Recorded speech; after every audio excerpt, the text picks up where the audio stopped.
Well, everyone, it's time for us to go and take a look at the iPhone XS Max and see how this particular iPhone holds up in the middle part of 2024. Now, there is a lot of new development that's going to be happening within this particular iPhone in the next few days. So I'm very much looking forward to iOS 18 coming out. But with the iPhone XS Max, I'll still say there's a lot of stuff to love about this particular iPhone, and we'll talk about that throughout this whole entire video. If you want to pick up this iPhone, links will be down in the description. You can get them from there, and you can help support the channel at the exact same time. Now on the outside, not much has changed since the beginning of this year, as you probably would have expected. The front of this phone is still giving you a 6.5-inch Super Retina OLED display, and it is a pretty good panel. I still feel like this is a very good, sharp display that I'd recommend people to buy. It's a good panel, there's not much to hate on it, maybe besides the lack of 120Hz, and the fact that a lot of phones nowadays are giving you, ProMotion displays and, very high, brightness levels, but this is still a good panel for sure. Throughout the whole entire year, this phone's panel has held up fairly well. Again, it's not the best panel compared to today's standards, but it's not terrible either, and I do think it's a decent phone when it comes down to it. On top of that, you're still getting the notch,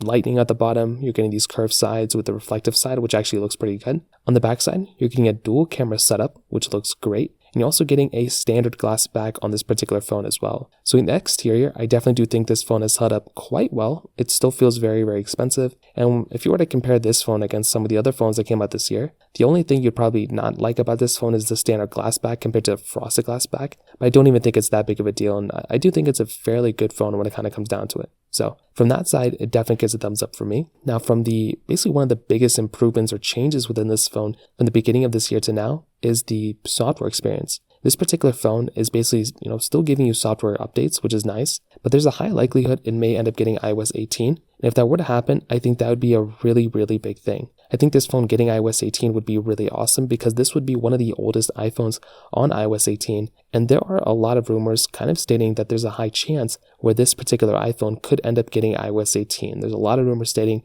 that all the iPhones on iOS 17 could get iOS 18. And I think that'd be a really, really cool thing. So I'm really hoping that's the case. Again, we're going to have to wait and see what happens, but this is by far another very, very big thing that's kind of going on here. So if I'm going to, again, recommend a phone to people, I like having a phone like the iPhone XS Max because it is one of the oldest supported iPhones on this version of software. But like I said, just keep in mind that this phone's not going to be lasting forever, and there's probably going to be a point where this next generation iPhone, it might be a better experience if you just get a newer iPhone if it comes down to it. So from that side, that kind of covers it up there. Now, in terms of the performance, this phone is still doing really, really good. You are still getting that Apple A12 Bionic chip inside of it with 4GB of RAM. And I would say from a performance perspective, it's not terrible. This phone is still giving you a pretty decent performing phone for the most part when it comes down to the performance of this device. It's not terrible, and I do think that's a really, really nice thing going on here. And if I'm going to go ahead and buy a phone, I like the fact that this phone is still actually doing a really good job from the performance side.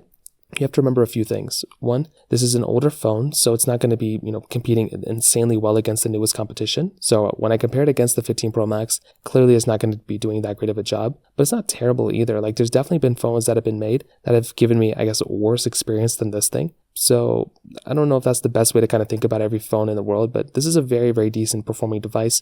And I do think it's a fairly decent option when it comes down to it. So overall, I think the XS Max, for how old this phone is, it's 6 years old or whatever right now, it's a decent performing phone for how old it is. It's pretty impressive. But like I said, there's definitely better phones out there I'd recommend people to buy. And I don't know if this would be the first phone I'd recommend the average person to go and pick up, but I do think this is a very decent option. And, for an old phone, it's not bad. But if you can, I would recommend buying an iPhone 11, iPhone 12, iPhone 13. Those phones are going to be giving you significantly better experiences than this thing. So keep that in mind, but that kind of covers it up here.